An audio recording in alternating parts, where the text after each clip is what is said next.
আমি মসজিদেও আল্লাহকে পেলাম না, মন্দিরে গির্জায় আল্লাহকে পাইনি, তবে তোমরা যদি সত্যি সত্যি আল্লাহকে পেতে চাও তাহলে মদিনার রাস্তায় চলে যাও।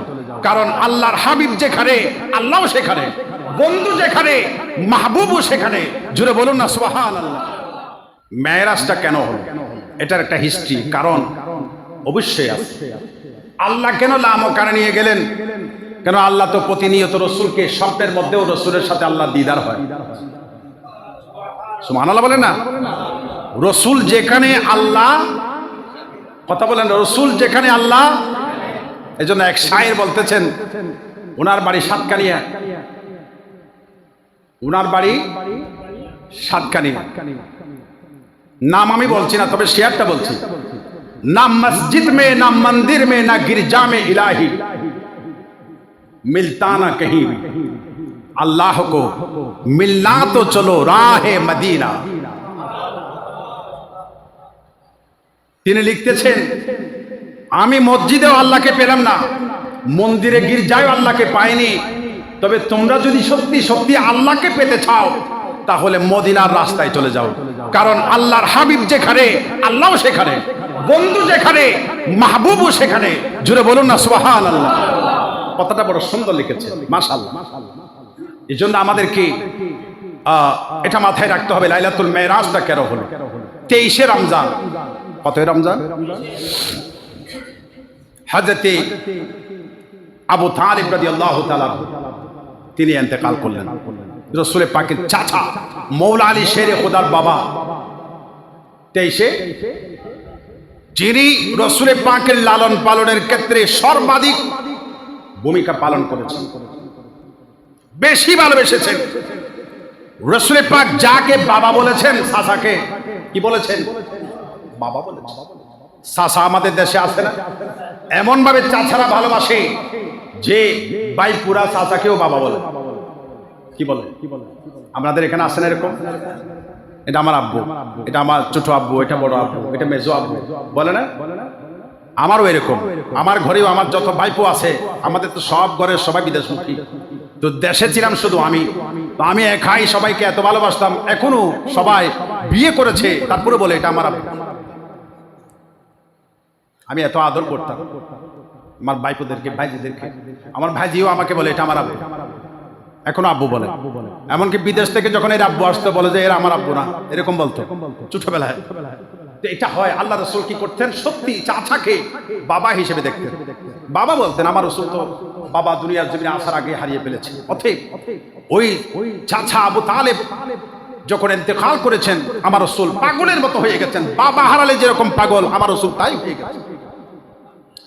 ঠিক 23 তারিখ, 24, 25, 26, 27, 28 তারিখে একই রমজানে রাসূল পাকের বিবি সহধর্মিণী, আমাদের মা, গোটা পৃথিবীর জগতের মুসলমানদের মা, উম্মাহাতুল মুমিনিন, উম্মুল মুমিনিন হযরতে খাদিজাতুল কুবরা রাদিয়াল্লাহু তাআলা আনহা 5-6 দিনের ব্যবধানে তিনিও ইন্তেকাল করলেন। ইন্না লিল্লাহি।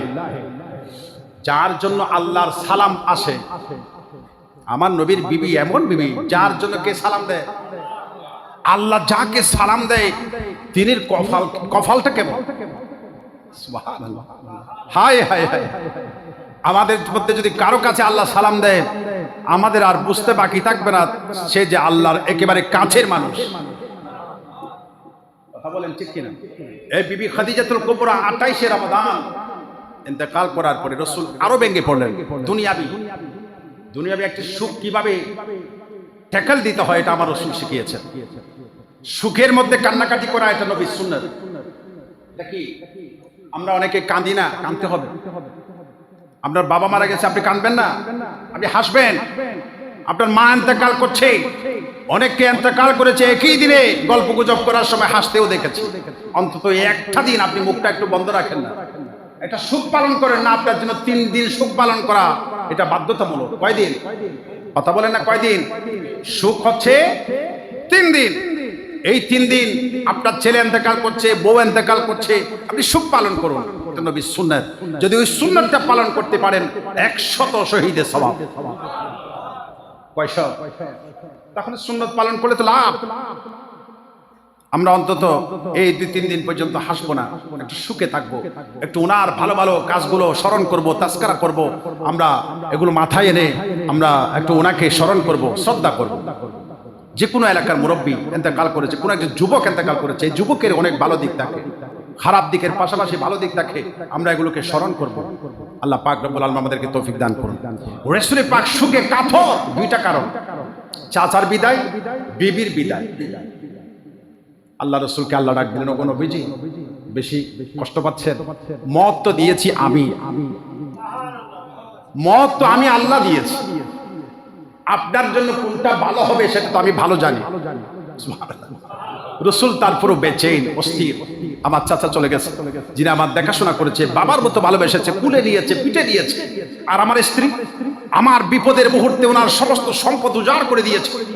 দুনিয়ার অনেক মহিলারা স্বামীকে এইভাবে উজাড় করে দেয়, আবার অনেকে উজাড় করে খেয়েও ফেলে। কথা বলেন না, দুদিকে আছে। আল্লাহ আমাদেরকে বোঝার তৌফিক দিন, আমাদের মা বোনদেরকে বিবি খাদিজাতুল কুবরার মতো হওয়ার তৌফিক দান। স্বামীর জন্য নিজের সমস্ত সম্পদ দিয়ে দিয়েছেন, জীবন দিয়ে দিয়েছেন, লাশ দিয়ে দিয়েছেন, যৌবন দিয়ে দিয়েছেন। কি দেব আর? ইয়া রাসূলুল্লাহ, যদি বলেন জানটাই আপনার জন্য দিয়ে দেব, তখনই আল্লাহ বলছেন, ওগো বিবি খাদিজা, আমার বন্ধুকে আপনি এত ভালোবাসেন, আসসালামু আলাইকি, আপনার প্রতি আমার সালাম। আপনি এত ভালোবাসতে পারেন আমার বন্ধুকে, এবার আমি কত ভালোবাসি আমার হাবিবকে আপনাকে সালাম দিয়ে বুঝিয়ে দিলাম। ইয়া খাদিজা, আসসালামু আলাইকি, আপনার প্রতি রহমত নাজিল হোক। আমি আল্লাহ খুদ সৃষ্টিকর্তা, স্রষ্টা খুদ রব্বুল আলামিন, আপনাকে আমি সালাম পেশ করছি, আপনার দেওয়া আপনার ভালোবাসার প্রতি শ্রদ্ধা। এত ভালোবাসা দিয়েছেন, উজাড় করে দিয়েছেন। আমরা ভালোবাসি কিন্তু টাকা দিতে পারি না, অনেকে মাহফিল করে না। রসুলকে ভালোবাসি কিন্তু রসুলের মিলাদে টাকা বের হয় না। গরিব নামাজকে ভালোবাসি, 20 বার আজমির শরীফে গিয়েছি। আমাকে একজন কি জন্য গেছেন? বললো আমি বেশি ভালোবাসি। তো গরিব নামাজের ফাতিহা হবে, আপনি 10,000 টাকা দেন না।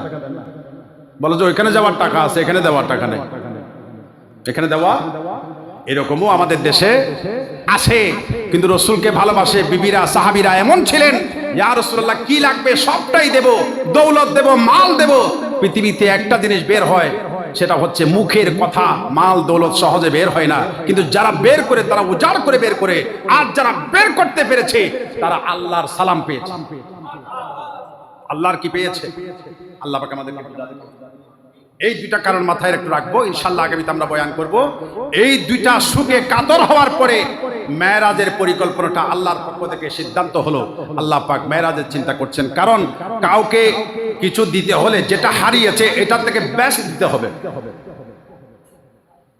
কি দিতে হবে? বেস্ট, একটু উন্নত মানের দিতে হবে, তাহলে উনি সুখের কথা ভুলে যাবে। তো যেটা হারিয়েছে, মহান নিয়ামত হারিয়েছে, বিবি হারিয়েছে, চাচা হারিয়েছে। আল্লাহ চিন্তা করলেন, তো আমি যদি এখন বলি মদিনা শরীফটা আপনার, তো রসুল বলল যে মদিনা শরীফটা এমন আমার, কারণ মদিনাকে মদিনা আমি বলেছি। তখন আল্লাহ বলেছেন ঠিক আছে, আমি এটাকে কবুল করলাম। তো আল্লাহ চিন্তা করলেন, না, জমিনে ভ্রমণ করাই লাভ নাই। জমিনে ভ্রমণ করাইলে কি দেখবে?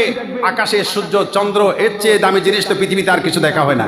অতএব আমি এমন জায়গায় নিয়ে যাব যেখানে আমি আল্লাহ সরাসরি তাকি, আর কেউ তাকে না। জোরে বলুন সুবহানাল্লাহ। সেখান থেকে লাইলাতুল মেরাজের পরিকল্পনা শুরু হলো। আল্লাহ পাক আমাদেরকে বোঝার তৌফিক দিন। ওয়া মা তৌফিকি ইল্লা বিল্লাহ।